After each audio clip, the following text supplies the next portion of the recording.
Kita bisa berkumpul kembali sore hari ini setelah mungkin saya miss satu hari Minggu ya kemarin ya. Berapa banyak saudara diberkati dengan khotbah Pastor Menghau dan Pastor Z 2 minggu dan 1 minggu lalu? Ada amin? Ada yang masih ingat khotbah Pastor Z judulnya apa? Ada strong-strongnya? Ada courageous? Oke. Oh yang ini banyak yang gak datang juga ya. Oke. Saudara yang kasih Tuhan, saya mengucap syukur dalam 1 minggu kemarin ini, buat saya pribadi, buat keluarga itu ada waktu yang baik ya, di mana Bapak Ibu Saudara tahu saya ke Seattle dan kemudian ya nyebrang sedikit ke atas, kemudian saya pribadi lanjut ke Los Angeles, ada City Blessing Church Relationship Summit 2022 where all US and Canada City Blessing pastors gather together to pray, to support, to encourage each other, and then to listen to the words of God anymore. Listen to the word of God. So ada waktu yang baik buat istilahnya apa ya, buat jiwa dan buat roh. Meskipun jujur kalau dibilang secara fisik cukup capek. Karena kemana-mana jalan-jalan dengan travel dengan waktu yang beda 3 jam tanggung ya, jet lagnya tuh tanggung gitu. Kemarin dari LA ke sini balik kayaknya dari sana jam 9 malam sampai di sini jam 5.30 berarti jam 2.30 ya, 2:30 in the morning. Wah itu kan tanggung banget. Mau nggak tidur di bis, tidur sebentar bangun lagi. Jadi malah tanggung gitu. Kalau 12 jam dilawan sekalian. Tapi puji Tuhan ada waktu yang baik dan saya percaya ada waktu yang baik mungkin buat Bapak Ibu Saudara di tempat ini. Dan Bapak Ibu Saudara yang kasih Tuhan, berapa banyak saudara di sini dengar tentang tahun 2023, berita tentang 2023 atau prediksi, atau istilahnya ada orang-orang yang ngomong tentang apa yang akan terjadi di tahun 2023. Pasti dengar ya, apapun itu kedengarannya yang didengar itu baik atau buruk? Menjanjikan atau tidak? Kalau dibilang memberikan kedamaian atau ketakutan? Kayaknya takut ya, deg-degan gitu. Jokowi bilang tahun depan ini gelap katanya. Wah, rada repot. Ini seorang presiden loh. Dan dia bilang bahwa hampir seluruh pemimpin dunia ini memang khawatir dengan tahun 2023. Dengan inflasi dan apa yang akan menjadi akibat daripada inflasi itu sendiri. Banyak negara-negara memprediksikan juga akan ada yang namanya kelaparan, famine. Maka dari itu ada satu pemimpin di Indonesia yang mengembalikan kembali untuk masyarakat itu bukan hanya bergantung kepada beras. Jadi di daerah-daerah mesti dikembalikan tuh nanam singkong, tanam ubi, saya lupa 5 macam hal lain yang bisa menggantikan beras. Karena maksudnya apa? Jadi menghadapi situasi yang kemungkinan dengan inflasi dan ekonomi yang tidak menentu, masyarakat bahkan sampai di daerah-daerah ini bisa tetap siap, sederhananya bisa tetap makan. Jadi kalaupun gak punya uang untuk beli beras, bisa di halaman mungkin tetap bisa makan karena nanam ya tadi ya, ada yang lebih gampang, singkong mungkin, ubi mungkin, talas lah dan segala macam. Tapi saudara kasih Tuhan, kalau kita dengar sekarang memang secara umum ya, ini 2023 kan sepertinya tahun yang bagaimana ya gitu. Meskipun kita tahu tapi kita khawatir nih. Ini bagaimana? Belum lagi kalau dengar berita-berita bahwa perusahaan-perusahaan pun sudah mulai mengantisipasi dan mulai ada yang lebih lagi mengurangi pekerja. Ini dampaknya luas sekali. Kalau memang udah tidak ada order, istilahnya tidak ada pemasukan, tidak ada pekerjaan, apa yang mau diberikan kepada karyawan? Pengurangan dengan pengurangan. Nah itu semuanya berita-berita yang istilahnya mengecilkan iman kita kayak kadang-kadang. Apa ya, bagaimana ya, gimana saya bisa survive? Nah Bapak Ibu saudara yang kasih Tuhan, saya percaya bahwa apa yang disampaikan oleh Tuhan, terutama dengan kami berkumpul bersama-sama, berdoa bersama-sama di Relationship Summit dalam hari Selasa sampai hari Kamis malam minggu lalu, itu merupakan sebuah arahan yang daripada Tuhan. Selain itu juga memberikan sebuah semangat yang baru, karena ada janji Tuhan yang Tuhan berikan khususnya untuk movement di City Blessing Church ini, di mana gereja Tuhan meskipun berada di dalam sebuah waktu atau musim yang sepertinya tidak menentu, tetapi gereja Tuhan itu harusnya bisa tetap strive, bisa tetap naik, bisa tetap maju, gereja Tuhan bisa tetap kuat, dan gereja Tuhan menjadi gereja yang bertindak. Untuk itu sore hari ini saya mau sampaikan firman Tuhan ini, yaitu yang saya beri judul Stand Firm and Take Action. Di mana kita berdiri dengan teguh dan kita bisa bertindak gitu. Atau dengan kata yang lain, terjemahan yang lain itu dikatakan be strong and take action atau do exploits. Kita tetap kuat, kita tetap teguh, dan kita bertindak. Untuk itu Bapak Ibu Saudara yang kasih Tuhan, saya mau sampaikan sungguh dalam minggu-minggu ke depan khususnya, engkau boleh buka hatimu, engkau boleh persiapkan dirimu akan firman Tuhan. Jadi dengarkan apa yang menjadi perkataan dari firman Tuhan, karena dalam minggu-minggu ke depan ini saya percaya Tuhan akan persiapkan gereja Tuhan, akan bangun gereja Tuhan untuk menjadi gereja yang kuat, sehingga pada tahun 2023 ini, kalau tadi secara manusia atau yang terjadi secara fisik itu merupakan sebuah hal yang tidak kita inginkan secara manusia, tetapi di dalam roh kita, bahkan di dalam alam roh, gereja Tuhan itu bisa tetap bertumbuh, bisa tetap kuat, bisa tetap diberkati, dan bahkan akan terus diberkati. Ada amin. Nah, kadang-kadang kita ini adalah pribadi yang seringkali kita cancel iman kita sendiri. Hari-hari ini ada yang namanya cancel culture ya. Cancel culture itu anak-anak ya dari generasi yang lebih muda dari kita, itu misalnya saya sampaikan firman Tuhan nih, terus ada yang gak setuju, nah saya ini di cancel. Di cancel itu bahwa apa yang saya sampaikan itu misalnya bisa di-post di sosial media, saudara bisa lihat banyak orang, mungkin ya ada yang nge-post pastor, oh dia ngomongnya gak begini nih. Kalau saya misalnya melawan aborsi, wah saya bisa di cancel nih, karena banyak orang yang tidak setuju dengan pendapat saya, dia punya pendapat sendiri, dan wah itu pastor tidak mengasihi, wah bagaimana kalau begini. Jadi kebenaran yang ada itu di cancel istilahnya gitu. Nah ini banyak terjadi. Mungkin anak-anak kita bisa jadi kalau kita nggak hati-hati ini mendidik mereka bisa nge-cancel kita. Jangan sampai iman kita di cancel. Nah kita sendiri seringkali kita meng-cancel iman kita, bahwa wah ketika di gereja baca firman Tuhan kita semangat, kita memuji Tuhan, kita menyembah Tuhan, kita mendapatkan janji firman Tuhan.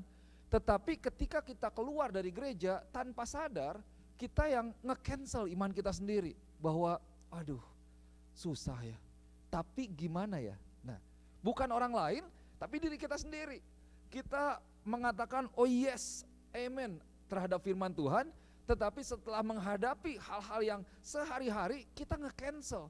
Ya pastor, tapi kan, nah kalau udah begitu sebenarnya bukan iblis tuh, tapi ya kita sendiri yang meragukan gitu. Tapi saudara yang kasih Tuhan, untuk itu saya percaya bahwa ada janji firman Tuhan yang Tuhan persiapkan buat setiap kita, yang mana nanti saudara persiapkan hatimu untuk kita bisa dengar bersama-sama. Saya terlalu percaya tahun 2023 gereja Tuhan itu akan tetap naik, engkau akan diberkati luar biasa, bahkan engkau akan menjadi berkat buat banyak orang. Amin, mari kita katakan amin. So, saya mulai dengan ayat firman Tuhan ini. Ini apa yang terjadi, yang kita lihat terjadi hari-hari ini ya. Kita lihat dari Daniel pasal yang ke-11 ayat yang ke-31 sampai ayat yang ke-32. So, saudara siap dengarkan firman Tuhan, amin. Oke, saya bacakan ya. Di sini ceritanya kalau saudara baca dari ayat yang pertama itu menarik tentang bagaimana peperangan, intinya ada raja-raja, ada 4 pemimpin, termasuk di dalamnya ada Alexander the Great. Ini sejarah dunia sebenarnya ya. Dan bagaimana pada akhirnya gereja Tuhan itu pada waktu itu dikalahkan. Dikatakan begini ayat yang ke-31, tentaranya akan muncul, mereka akan menajiskan tempat kudus benteng itu, menghapuskan korban sehari-hari dan menegakkan kekejian yang membinasakan. So forces from him shall appear and profane. Profane itu menajiskan, menghinakan. Profane the temple and fortress, dan benteng-benteng, and shall take away the regular burnt offering, korban sehari-hari, and they shall set up the abomination that makes desolate. Nah, ini ada satu pemimpin pada waktu itu namanya pasukan Antiochus, seseorang yang memimpin pergerakan itu, bukan orang dari yang percaya Tuhan atau pengikut Tuhan, tetapi pasukan ini nih dia dengan pasukannya, dengan orang-orangnya, mereka menistakan, menajiskan bait Allah dengan waktu itu mereka mengambil alih bait Allah, kemudian mereka membangun patung di dalamnya. Wah, ini kan menajiskan sekali. Dan bahkan di tempat, di mesbahnya, tempat biasa dipersembahkan korban bagi Tuhan, domba yang terbaik untuk Tuhan, di mana harus sempurna pada waktu itu mereka ganti dengan mereka mengorbankan babi. Di mana pada waktu hukum Yahudi itu adalah satu hal yang sangat tidak boleh dilakukan, tidak boleh disentuh karena itu haram. Dan ini dibawa ke mesbah yang dipakai sebelumnya untuk memberikan korban kepada Tuhan, mereka mengorbankan babi. Ini yang dinamakan penistaan benar-benar gitu. Mereka menistakan mesbah Tuhan, menistakan rumah Tuhan, menistakan gereja Tuhan. Nah, hari-hari ini kalau saudara lihat, ini menggambarkan apa yang sebenarnya sedang iblis lakukan di generasi kita. Berapa banyak saudara bisa melihat bahwa ada banyak kebenaran firman Tuhan yang diubah istilahnya. Diubah dengan pergerakan-pergerakan yang ada, tetapi pada akhirnya sebenarnya tujuannya yaitu menistakan gereja Tuhan, mengabaikan kebenaran firman Tuhan. Kebenaran yang seharusnya menjadi kebenaran itu menjadi satu hal yang murah, hal-hal yang istilahnya jadi terbalik. Kita kadang jadi, waduh, ini kok bisa begini ya? Nah, saya baru tahu karena kemarin ke LA, ke California, ya kumpul dengan orang-orang dari California, ya karena mungkin jauh ya dari timur ke barat. Itu ada yang namanya di California itu lagi diperjuangkan namanya Proposition 1. Proposition 1 itu sebelumnya sudah ada hukum bahwa California itu menjadi tempat surga, kalau bisa dikatakan tanda kutip, bagi orang-orang yang bisa aborsi. Jadi kalau dilarang di state lain, mereka ke California karena secara hukum itu legal, boleh. Dan peraturannya itu selama dia di bawah 24 minggu. 24 minggu itu berarti trimester kedua ya, 6 bulan ya gitu. Nah itu boleh. Nah sekarang sedang diperjuangkan bahwa lewat dari 24 minggu, kapanpun sampai dia lahir, itu boleh diaborsi. Terlepas dari bayinya sakit ataupun sehat. Jadi anytime si ibunya merasa nggak jadi deh, gue mau aborsi, misalnya udah 9 bulan, itu kalau goal secara hukum boleh, gitu. Dokter tidak boleh, ya bahkan tidak boleh dihukum karena dilindungi secara hukum, baik yang perempuannya ataupun dokter yang melakukannya. Nah saudara lihat, mungkin kita pikir ini satu hal yang gila ya, gila dunia ini udah terbalik. Nah perhatikan, ini sebenarnya bukan hanya gila loh, tapi ini evil udah. Ini demonik. Ini hal-hal yang memang iblis kerjakan. Dan ada banyak hal yang seperti ini yang terjadi dalam generasi ini, di mana kebenaran firman Tuhan, rumah Tuhan, gereja Tuhan itu seperti ini, dinistakan oleh iblis. Gitu. Oke. Nah, jadi ini menegakkan, kalau dikatakan di sini Di sini kan dibilang bahwa mereka menghapuskan korban sehari-hari dan menegakkan kekejian yang membinasakan. They shall set up abomination that makes desolate. Seperti tadi pada waktu itu mendirikan patung di tempat mesbah Tuhan, dan mesbahnya sendiri dipakai di bait Allah, dan mesbahnya sendiri dipakai dengan mempersembahkan yaitu babi. Nah, saudara yang kasih Tuhan, kalau kita lanjut ke ayat yang ke-32, kita lihat ya, ayat 32 bilang begini, dan orang-orang yang berlaku fasik terhadap perjanjian akan dibujuknya sampai murtad dengan kata-kata licin. Tetapi umat yang mengenal Allahnya akan tetap kuat dan bertindak. So dalam English Standard Version dibilang seperti ini, he shall seduce with flattery those who violate the covenant. Remember that our God is a covenant making God, he is a covenant keeping God, he is a covenant fulfilling God.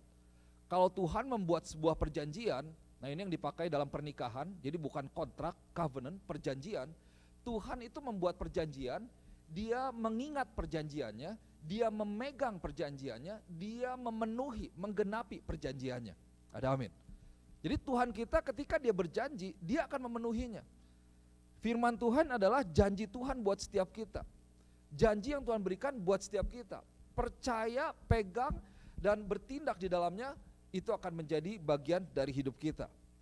Oke, orang-orang yang berlaku fasik terhadap perjanjian, itu akan dibujuk sampai murtad dengan kata-kata yang licin. Tetapi umat yang mengenal Allahnya akan tetap kuat dan bertindak. So the people who know their God shall stand firm and take action. Ini luar biasa. Nah, pada waktu itu ada satu orang imam besar. Ini saudara bayangkan ya, ini tempelnya, bait Allahnya sudah dijadikan seperti itu, dihinakan, dinajiskan. Dan ada satu imam besar. Oh, dikatakan imam besar itu berarti apa ya, udah senior pastor lah, bukan senior pastor lagi. Mungkin kalau di dunia ini dalam konteks dunia udah menjadi seorang yang dihormati ya, yang dikenal oleh banyak orang. Nah, imam besar ini namanya Menelaus. Dia dibujuk oleh si Antiochus itu. Kemudian dia mengkhianati imannya, meninggalkan imannya, dan bahkan bersama-sama mereka menjerumuskan pengikut Tuhan untuk meninggalkan Tuhan dan mengikut apa yang mereka lakukan. Nah, saudara yang kasih Tuhan, kalau bilang dibujuk, itu berarti kan kita dipengaruhi sedikit demi sedikit, betul ya? Pikiran kita, dan seringkali itu disertai dengan kata-kata yang manis atau janji-janji yang manis di awal. Ayo ikut, wah nanti begini loh, nanti begini gitu. Biasanya orang kalau janji begitu ya, atau namanya ngebujuk gitu. Kalau namanya ngebujuk kan nggak mungkin, nanti kamu bahaya loh. Tapi dikasih yang manis-manis, yang baik-baik gitu. Nah, akibatnya apa? Selain si Menelaus ini, ada orang-orang juga umat Tuhan yang pada akhirnya mengabaikan iman percaya mereka. Apa ya, mengabaikan itu, mengabaikan iman percaya mereka. Mereka menjadi murtad pada waktu itu. So, kalau dikatakan mengabaikan, itu berarti mereka nih meninggalkan gitu. Mereka tidak mengindahkan, mereka membiarkan. Jadi satu hal yang diabaikan, dibiarkan, mereka lalai, tidak memperdulikan, bahkan bisa jadi memandang hina gitu. Orang dibilang, misalnya mau tinju gitu ya, banyak kali kan kayak menganggap enteng ya, menganggap remeh gitu musuhnya itu kalau lagi berhadapan itu sebelum bertandingnya, mereka saling menganggap remeh. Nah seperti itu, jadi menganggap remeh seperti merendahkan dan memandang hina. Nah itulah akibatnya ketika dibujuk si Menelaus ini, dia bisa menjadi pribadi yang ikut untuk menistakan, menghinakan bait Allah. Dan juga dengan beberapa umat Tuhan yang terbujuk di dalamnya. Akibatnya umat Tuhan ini mereka mengabaikan, meninggalkan iman mereka. Nah saudara perhatikan, buat di kehidupan kita, iblis tidak berhenti bekerja sampai hari ini. Contoh satu seperti tadi apa yang terjadi di California. Dan di mana-mana ini di Amerika lebih bebas lagi ya. Orang itu perangnya pikiran. Dan kadang-kadang kalau kita tidak hati-hati, tidak teguh dalam firman Tuhan, maka kita bisa dibujuk dengan alasan-alasan sosial dan lain sebagainya. Kita bisa setuju terhadap sesuatu yang sepertinya kebenaran, tetapi sangat berlawanan dengan firman Tuhan. Nah, jadi mari kita tidak terbujuk sampai pada satu titik kita mendapati diri kita mengabaikan iman percaya kita, mengabaikan ibadah kita, mengabaikan korban sehari-hari kita, mengabaikan pelayanan kita, mengabaikan rencana Tuhan dalam hidup kita, dan hidup mengikuti pada akhirnya keinginan kita sendiri, apa yang menurut kita sendiri benar, padahal bertentangan dengan firman Tuhan. Nah, saudara yang kasih Tuhan, saya percaya bahwa Tuhan sungguh melindungi, menjagai, dan sedang mengarahkan di gereja ini, mempersiapkan gereja ini untuk tahun 2023. Ada satu hal yang saya memang berdoa dalam beberapa bulan ke belakang ini. Saya sampaikan di doa bahwa ada satu spirit yang memang kita harus perangi. Spirit yang harus kita perangi yaitu spirit yang kita melihat atau mementingkan kepada diri kita sendiri. Saya kadang-kadang kalau mau sampaikan ini sepertinya ini lagi. Tapi saya percaya bahwa ini adalah satu kebenaran yang perlu kita dengar untuk kita menjadi waspada, supaya jangan pada akhirnya kita menjadi orang-orang yang sama seperti Menelaus tadi atau Antiochus yang menjadi bagian dalam istilahnya tidak mementingkan kembali baik Tuhan atau kebenaran firman Tuhan. Nah, di Matius 6 ayat 24 dikatakan begini, tak seorang pun dapat mengabdi kepada dua tuan. Karena jika demikian ia akan membenci seorang dan mengasihi yang lain, atau ia akan setia kepada yang seorang dan tidak mengindahkan yang lain. Kamu tidak dapat mengabdi kepada Allah dan kepada Mammon. So you cannot serve both God and money.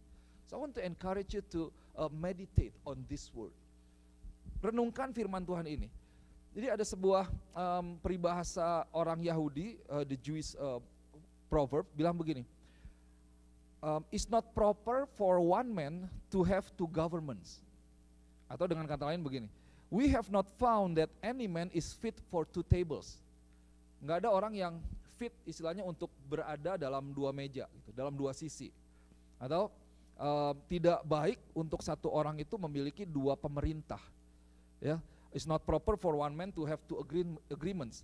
Artinya apa? The meaning is this, that two things cannot be done together.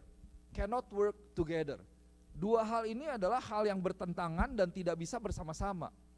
Yesus ini mengatakan seperti ini, bahwa ini pada waktu itu ya, Yesus benar-benar mempersiapkan murid-muridnya, karena Tuhan tahu bahwa dia tidak akan berada selama-lamanya dengan murid-muridnya.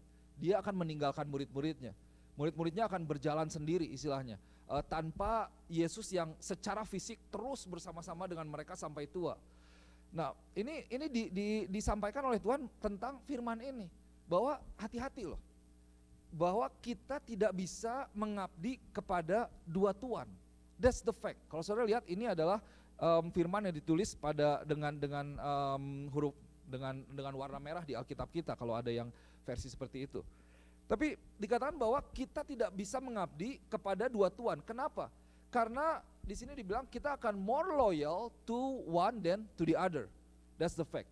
And then kita dalam bahasa Indonesianya dikatakan bahwa kita akan setia kepada seorang dan tidak setia kepada yang lain. Kita setia kepada yang satu, kita tidak setia kepada yang satunya lagi.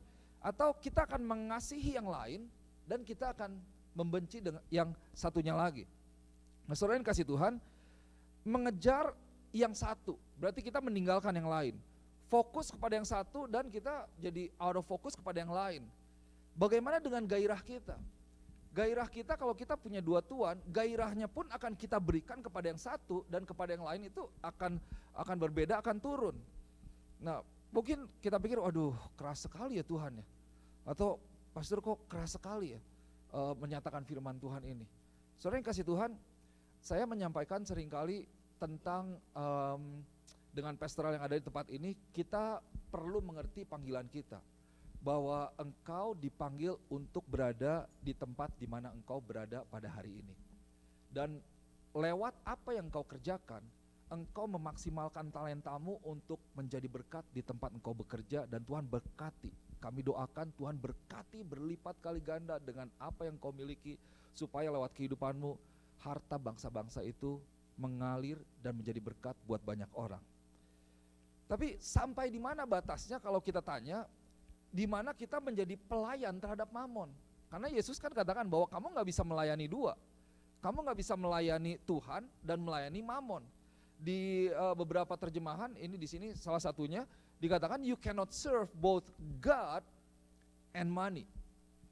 Mammon ini adalah uang. Engkau tidak bisa melayani atau engkau tidak bisa menjadi budak daripada uang dan Tuhan. Kalau dikatakan menjadi budak, kita ini pelayan Tuhan. Kita ini ya dengan bahasa lain ya kita memang menjadi orang yang melayani Tuhan. Nah, jangan sampai Bapak Ibu Saudara yang dikasih Tuhan, sampai di mana kalau misalnya tadi ditanya kita menjadi pelayan Mammon. Sebenarnya sederhana.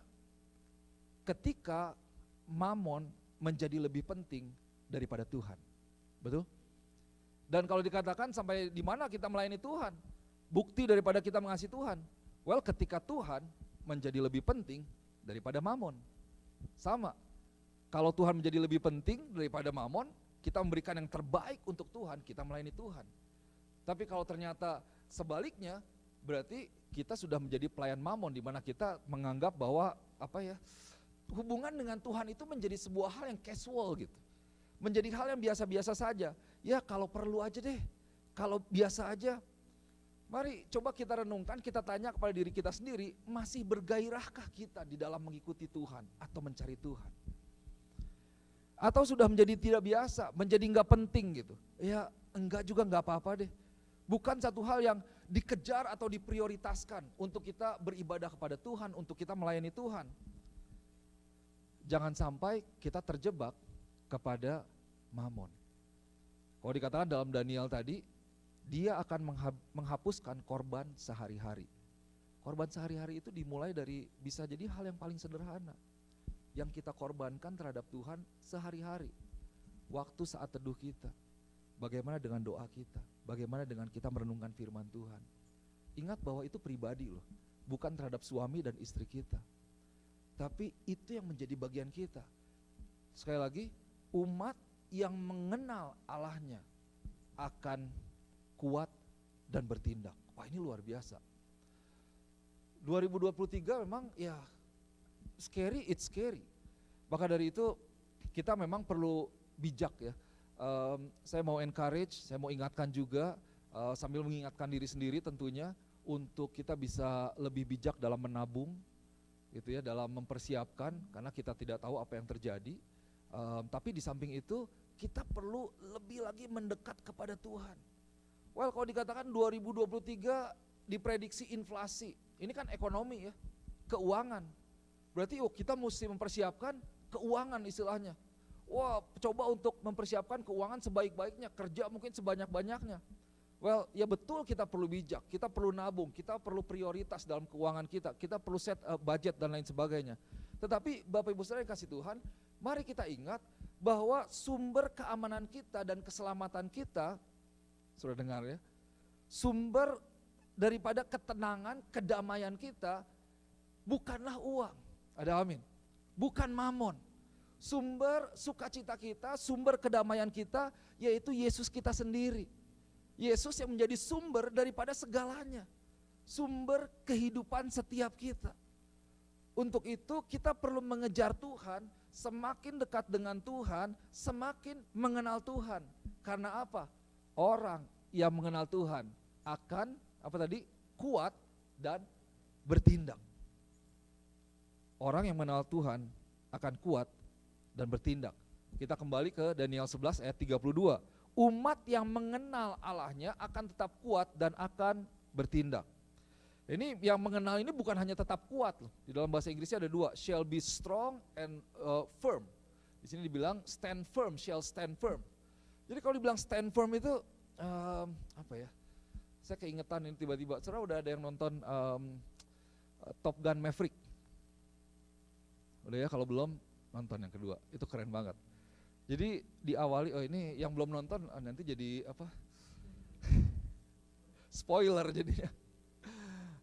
Istilahnya itu kan memang tentang pesawat ya, tentang pesawat. Ada satu orang, semoga ini nggak terlalu spoiler, yang ketika pesawat lewat dia tetap berdiri. Padahal pesawatnya pesawat jet, wus gitu dia tetap berdiri. Itulah kira-kira yang dibilang stand firm. Abu, pasir, debu kemana-mana tuh, bahkan sampai goncang. Ada posnya itu goncang. Atapnya sampai hampir kebalik, tapi orang ini tetap dia stand firm. Sementara penjaganya selalu udah begini-begini.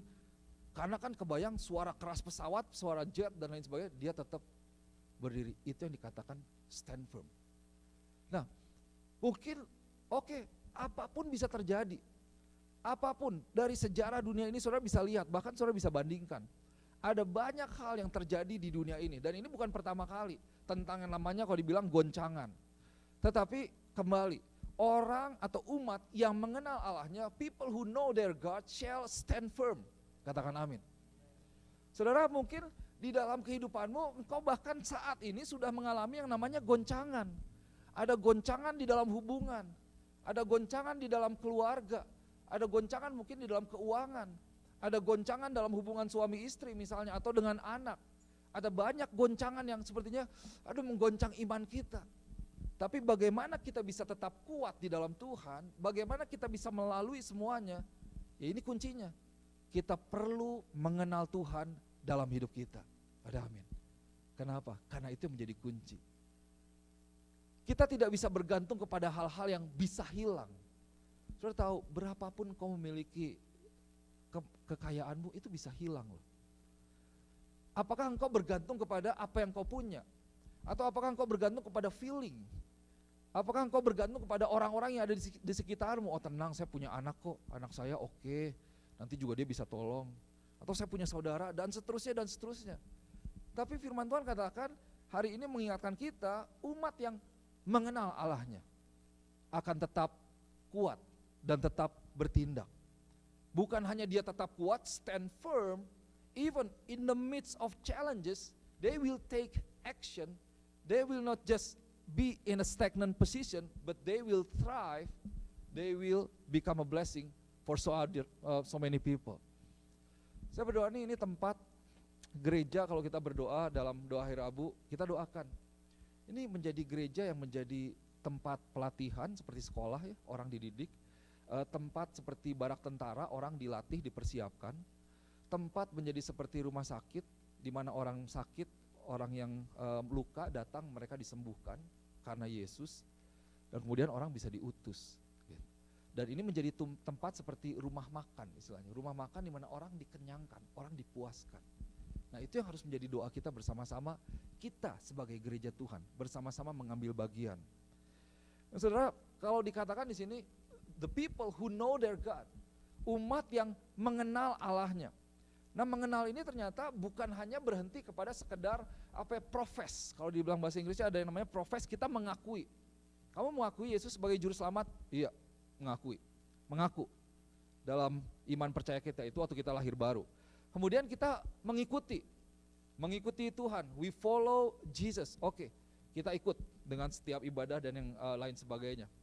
And then mengenal itu tidak berhenti hanya pada kita having knowledge atau mengetahui. Oh dikatakan, oh karena begitu besar kasih Allah kan dunia ini. Ayatnya di mana? Oh tahu. Yohanes 3 ayat 16. Oh, tahu lah. Tahu firman Tuhan. Jadi kita mengakui, kita mengikuti, kemudian melayani. Oh yes, I involved in the ministry. I serve God. I give my time, I give my money, I give my effort, I give everything to God.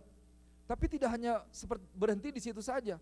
Dan bahkan bukan hanya berhenti kepada orang yang istilahnya menyembah Tuhan atau ya terlibat di dalam ibadah kepada Tuhan. Tetapi lebih dalam lagi Bapak Ibu Saudara yang kasih Tuhan, mengenal Tuhan ialah kita memiliki hubungan pribadi dengan Tuhan. This might be simple, but often forgotten. Kalau bilang mengenal Tuhan ya kayaknya sederhana gitu ya. Tapi apakah kita benar-benar punya hubungan dengan Tuhan? Saya diingatkan selalu, oke, ada waktu di mana sepertinya, waduh puji Tuhan nih, saya punya istri yang berdoa untuk saya gitu ya. Tapi suatu saat Tuhan tegur loh, suatu saat istri kamu akan pergi loh. Bagaimana dengan iman kamu? Suatu saat orang tua kamu akan pergi, di mana kamu bergantung kepadanya. Oh ya mama itu, papa itu suka menasihati saya, mengingatkan saya dan lain sebagainya. Bagaimana kalau kita kehilangan mereka? Apakah kita masih tetap dengan Tuhan? Apakah kita masih punya hubungan yang intim dengan Tuhan pada hari-hari ini? Apakah kita kembali masih berdoa atau baca firman Tuhan? Well, saya encourage download tuh, namanya apa sih? Aplikasinya ada, itu tiap hari udah ada urutannya, tinggal baca, tinggal renungkan. Nah sebenarnya kasih Tuhan, saya mengingatkan gereja Tuhan Rochester City Blessing ini juga, mari kita boleh naik, masuk ke dalam sebuah hubungan yang lebih dalam lagi dengan Tuhan. Ada amin. Kita datang ke sini, kita datang ke gereja, ada sesi kalau secara program, kita mulai dengan pujian. Biasanya berapa? 2 lagu ya? 3 lagu pujian. Wah lagu pujian itu lagu tepuk tangan, lagu loncat-loncat katanya. Wah muji Tuhan. Kemudian disusul, udah kayak sepak bola aja formasinya. 3, 2, berapa gitu ya sisanya gitu. 3 lagu pujian, 2 lagu penyembahan, 40 menit atau tinggal bergantung siapa yang khotbah, tambah khotbah gitu. Lagu penyembahan disusul 2. Tapi berapa banyak saudara sadar bahwa Kita bisa nyanyi lagu pujian tanpa memuji Tuhan. Kita bisa nyanyi lagu penyembahan tanpa kita menyembah Tuhan. Kadang-kadang itu menjadi satu fine line, garis yang tipis kayaknya. Gitu ya. Bisa jadi kita tutup mata kita angkat tangan kita. Tapi apakah kita benar-benar memuji Tuhan dan menyembah Tuhan? Kita bisa ada di gereja, kita bisa mendengarkan firman Tuhan, tetapi pikiran kita kan ke hal-hal yang lain. Kita cek website gitu ya, ini Patriot siapa yang menang gitu ya, buka Facebook, lagi khotbah atau ini ya old school, contoh yang paling jadul, paling garing kayaknya kalau disampaikan, tapi ya masih kena semoga ya. Mikirin setrika udah dicabut belum, itu kompor udah dimatiin belum gitu. Oh ini gimana, mikir mobil besok gimana, rumah gimana masih rusak, aduh gereja dengan segala macamnya. Nah hati-hati Bapak Ibu Saudara yang kasih Tuhan. Kita bisa berada di dalam sebuah situasi sepertinya kita sedang membangun hubungan kita dengan Tuhan, tetapi kita tidak membangun hubungan kita dengan Tuhan. Ketika kita mengizinkan hal-hal yang lain masuk, infiltrate di dalam pikiran kita. So saya mau encourage kembali, baik yang melayani, baik setiap kita, waktu kita memuji Tuhan, lihat liriknya gitu. Kalau dikatakan Tuhan engkau baik, mari kita lewat hati kita sendiri, enggak peduli, mau istri di samping, ada anak-anak, just say Lord thank you that you are good. Bayangkan, lihat, acknowledge gitu, akui bahwa Tuhan engkau baik Tuhan. Aduh saya bisa sampai di sini semuanya memang karena engkau baik Tuhan. Engkau setia Tuhan. Wah, saudara bisa lihat, jangan anggap remeh berkat daripada Tuhan. Seringkali karena kita begitu diberkati, berkat Tuhan itu menjadi satu hal yang sepertinya bukan satu hal yang berkat, bukan satu hal yang spesial. Saya diingatkan pribadi, waduh ini kadang-kadang gimana ya gereja Tuhan, orang-orang dengan umat Tuhan, jemaat Tuhan. Wah, saya mengucap syukur ada jemaat yang luar biasa. Karena kalau saya lihat ada banyak gereja yang jemaatnya jauh lebih tidak sehati misalnya dengan jemaat ini. Jauh yang lebih kacau gitu ya. Wah, yang istilahnya bahkan pendetanya sendiri jadi lebih pusing gitu. Karena jemaatnya waduh, yang ngomongin lah, mungkin berantem lah. Wah, memiliki banyak segala macam lah. Kayak dulu saya punya partai saya sendiri tuh. Tiap habis persekutuan, hampir itu saya punya namanya partai roti bakar dengan Pastor Victor. Jadi habis persekutuan di Bandung, kita malam-malam lanjut pulang, tapi berhenti di roti bakar. Sambil ngobrol, yang diobrolin apa? Wah pemimpin kan, wah dia begini nih, kita harusnya gak begini, dia gak harusnya begini. Ngejelek-jelekin dan bahkan bikin sebuah pergerakan. Ini benar loh. Bikin pergerakan bagaimana istilahnya menjatuhkan, mengganti dengan orang yang disukai atau menebar kebencian-kebencian. Nah, hati-hati loh. Tapi ini kan terjadi banyak ya. Bagaimana dengan, sebenarnya kita punya gembala yang luar biasa. I'm not talking about myself to be honest. Saya sampaikan kita punya pastor yang memperhatikan kita loh. Ada senior pastor yang begitu luar biasa, melayani, memberikan yang terbaik. Bagaimana dengan rumah atau gedung ini yang Tuhan berikan kepada kita?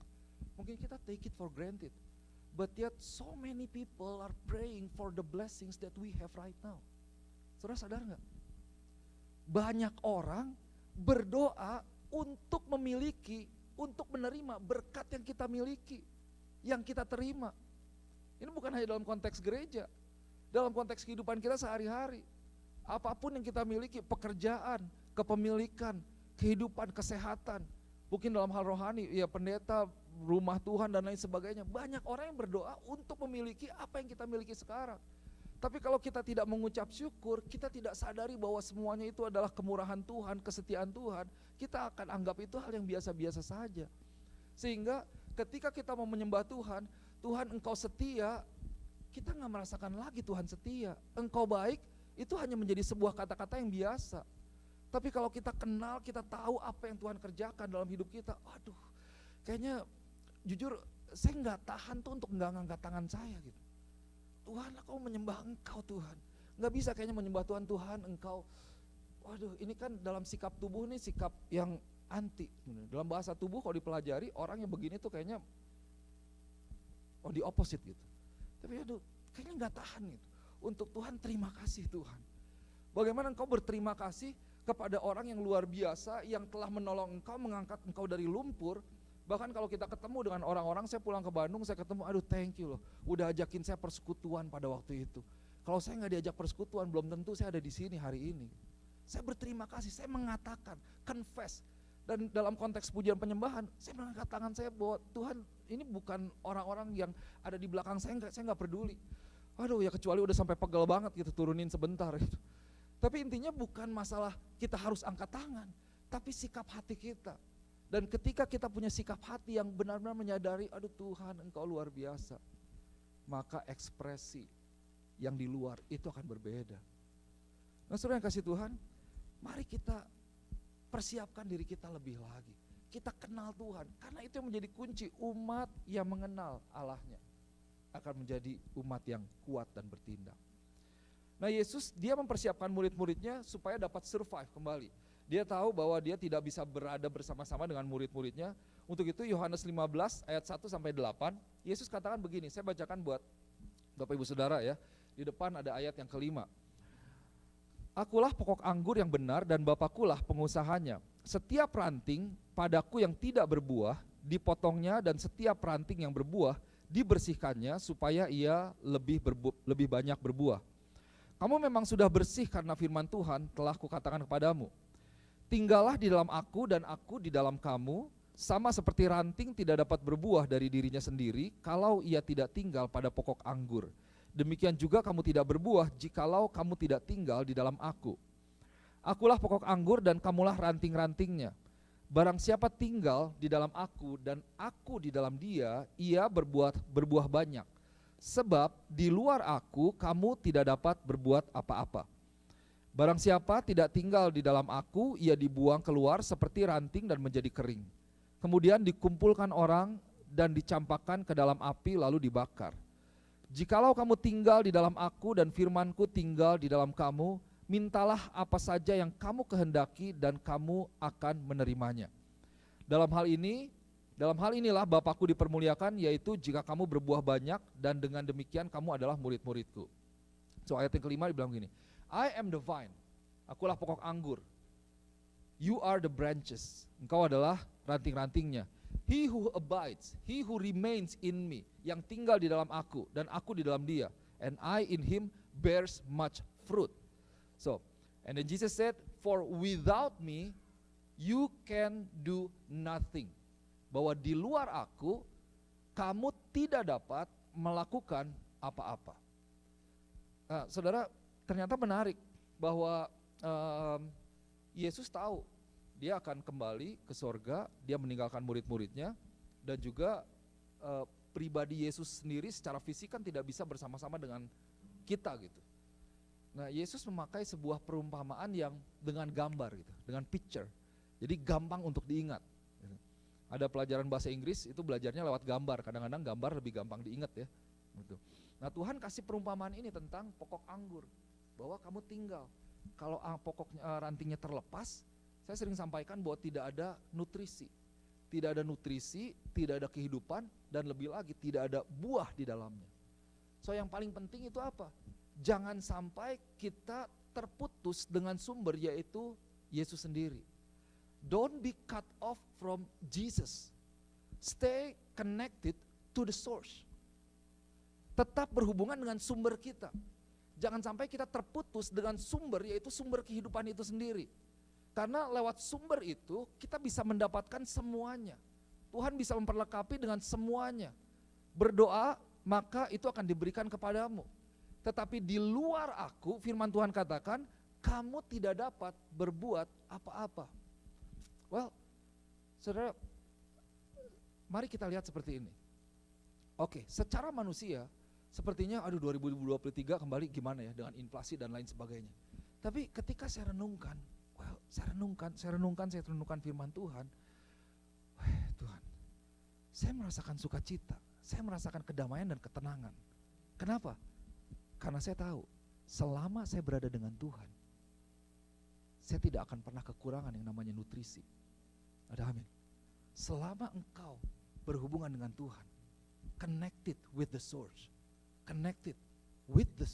dengan sumber itu, akan ada nutrisi, akan ada kehidupan, bahkan akan ada buah lewat kehidupanmu.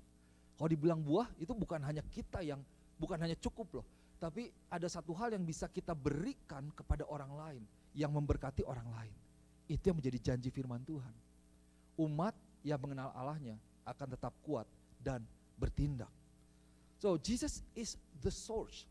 Jesus is our source, not the government, not the situation, not our feeling, not our money, but Jesus is our source of life. Get connected with God, with Jesus Christ Himself. Nah, saya mau tutup dengan ini. Ada satu kata yaitu Immanuel. Immanuel itu artinya apa? God with us. Itu adalah Immanuel. Ini janji Tuhan.